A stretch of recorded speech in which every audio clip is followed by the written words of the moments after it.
नमस्कार। Next nine news nation में आप सभी का स्वागत। मैं आपके साथ शशांक उपाध्याय। तो एक सवाल जो हमेशा हमारे और आपके जहन में रहता है कि भारत के लिए अमेरिका का कौन सा राष्ट्रपति अच्छा है, यानी कि पूर्व राष्ट्रपति डोनाल्ड ट्रंप या फिर बात करें जो बाइडेन की, जो कि अभी मौजूदा वक्त में राष्ट्रपति हैं। चलिए, ये सवाल बहुत तब से हमारे दिमाग में है जब से जो बाइडेन सरकार में आए हैं, राष्ट्रपति बने हैं अमेरिका के। इस सवाल का जवाब ढूंढने के लिए चलिए आज हम चार तथ्यों पर नज़र डालेंगे। चार ऐसे पॉइंट हम आपको बताएंगे जिसके बाद आप आकलन कर सकते हैं कि क्या जो बाइडेन ट्रंप से ज़्यादा बेहतर है भारत के लिए। बता दें कि अमेरिका के राष्ट्रपति चुनाव के बाद जो बाइडेन अमेरिका के नए राष्ट्रपति बने थे।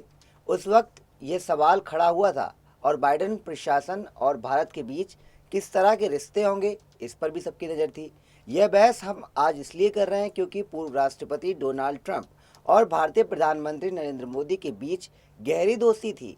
इस दोस्ती का लाभ अमेरिका और भारत के संबंधों में भी देखने को मिलता था। इसलिए ट्रंप के हटने के बाद यह सवाल उठना लाजमी था कि क्या भारत अमेरिका के संबंध पहले की तरह अब भी मधुर बने रहेंगे। आज जब बाइडेन और मोदी की पहली मुलाकात हो गई है तो यह सवाल दोबारा से उठने लगा है कि आखिर दोनों देशों के बीच संबंधों की बुनियाद अब कहाँ पर है। क्या आज अमेरिका भारत की ज़रूरत है? तो चलिए जानते हैं और नज़र डालते हैं कि भारत और अमेरिका के रिश्ते कैसे रहेंगे। सबसे पहला तथ्य इसमें यह है कि उदारीकरण के बाद भारत अमेरिका के संबंधों पर बड़ा बदलाव आया है, यानी कि 1990 के दशक के बाद दोनों देशों के संबंधों में एक नया आयाम जुड़ गया है। अमेरिका और भारत के बीच संबंध मूल रूप से आपसी विश्वास और लाभों पर आधारित हैं। बाइडेन काल में ये संबंध और भी ज़्यादा बेहतर होंगे। उन्होंने कहा कि इसका संकेत बाइडेन ने राष्ट्रपति चुनाव के दौरान ही दिया है। भारत के संदर्भ में कुछ मामलों में बाइडेन अपने पूर्ववर्ती ट्रंप से ज़्यादा उदार दिखे हैं। चुनाव प्रचार के दौरान स्पष्ट यह किया गया था कि वह ट्रंप द्वारा लगाए गए H1 वीज़ा पर अस्थायी निलंबन को हटा देंगे। यह इस बात का संकेत है कि बाइडेन अगर चुनाव जीतते हैं तो भारत के साथ उनके रिश्ते बेहतर रहेंगे।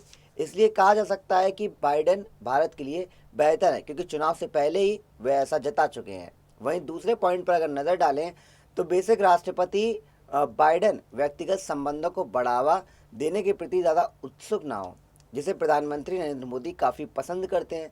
लेकिन बाइडेन दो देशों के संबंधों को ज़्यादा तरजीह देते हैं। उनकी दृष्टि में सरकार का संबंध ज़्यादा महत्वपूर्ण है। उन्होंने कहा कि बाइडेन को ओबामा के साथ 2 बार उपराष्ट्रपति के रूप में काम करने का भी अनुभव रहा है। जो बाइडेन को दुनिया भर में अपने सहयोगियों और अन्य देशों के साथ स्थिर और परिपक्व रिश्ते बनाने की क्षमता प्रदान है। ओबामा के कार्यकाल में भारत और अमेरिका के मधुर संबंध रहे हैं। इसका प्रभाव बाइडेन के कार्यकाल में भी दिखने को शुरू हो चुका है। दोनों नेताओं की व्यक्तिगत मुलाकात इस बात को प्रमाणित करती है कि दोनों देशों के बीच संबंध मधुर रहेंगे।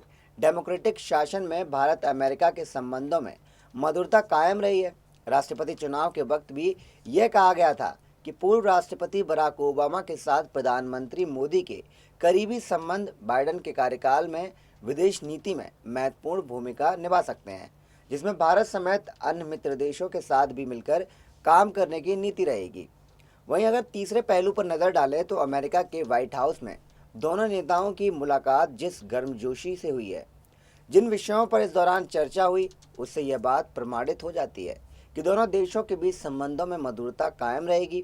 पूर्व राष्ट्रपति ट्रंप की तरह बाइडेन भी भारत में अनुच्छेद 370 हटाने और पाकिस्तान द्वारा प्रायोजित आतंकवादी गतिविधियों को रोकने के लिए और चीन के मामले में सुरक्षा जैसे कई मुद्दों पर भारत के साथ खड़े रहेंगे। बाइडेन अपनी नीतियों से लगातार संकेत दे रहे हैं कि चीन के खिलाफ अमेरिका भारत के साथ लगातार खड़ा हुआ है। हालांकि चीन के प्रति बाइडेन की जो नीति है वह ट्रंप की तरह आक्रामक नहीं दिख रही है।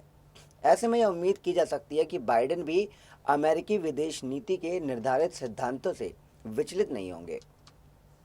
वहीं अगर चौथे पहलू पर हम नज़र डालें तो अमेरिकी राष्ट्रपति चुनाव के वक्त यह उम्मीद की जा रही थी कि बाइडेन पाकिस्तान के साथ संबंधों को एक नया आयाम दे सकते हैं, लेकिन उनके शपथ लेने के 9 महीने में इस विचार में काफ़ी बदलाव आया है।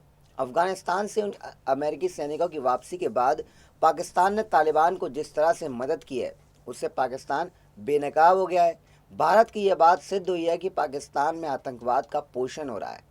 ऐसे में यह उम्मीद की जा सकती है कि बाइडेन प्रशासन पाकिस्तान पर भारत के खिलाफ आतंकवादी गतिविधियों को बंद करने का दबाव डाल सकता है। वहीं उपराष्ट्रपति कमला हैरिस और मोदी की वार्ता में यह बात भी साफ दिखाई दी। हैरिस ने पाकिस्तान को आतंकवाद को लेकर जमकर कोसा भी था। वहीं पांचवें पहलू पर अगर हम नजर डालें तो बाइडेन ने दोनों देशों को साझा मूल्यों पर जिस तरह से प्रकाश डाला है, इसके संकेत गहरे हैं। हालांकि इस दौरान बाइडेन ने दोनों देशों के बीच हो रहे व्यापक का उल्लेख नहीं किया है। उन्होंने कहा कि अमेरिका भारत की साझेदारी लोकतांत्रिक मूल्यों में निहित है। बाइडेन ने कहा कि लोकतांत्रिक मूल्यों को बनाए रखने की हमारी संयुक्त साझेदारी है। उन्होंने यह भी कहा कि दोनों देशों के विविधता को लेकर हमारी संयुक्त प्रतिबद्धता और 40 लाख भारत अमेरिकी लोगों के पारिवारिक संबंधों से निहित है, जो हर रोज अमेरिका को और मजबूत बनाते हैं। बाइडेन ने मोदी के साथ वार्ता में कहा कि अमेरिका भारत संबंध दुनिया की भयंकर चुनौतियों को हल करने की शक्ति रखते हैं। उन्होंने मोदी को याद दिलाते हुए कहा कि वर्ष 2006 में उन्होंने कहा था कि 2020 में भारत अमेरिका के संबंध दुनिया के दो देशों में सबसे करीबी देशों में एक होंगे। इसका संकेत साफ है कि दोनों देशों के संबंध में मधुरता लगातार कायम रहेगी। तो ये कुछ वो पॉइंट है जिसके बाद जो बाइडेन ने साफ कर दिया है कि भारत के साथ और भी बेहतर अमेरिका के रिश्ते रहने वाले हैं। ऐसी ही खबर हम आपके लिए लगातार लेके आते रहेंगे। फिलहाल आप सबसे पहले हमारे चैनल को सब्सक्राइब करें, बेल आइकन दबाएं ताकि हर बढ़िया खबर जल्द से जल्द आप तक पहुंच सके। फिलहाल के लिए दीजिए इजाज़त। नमस्कार।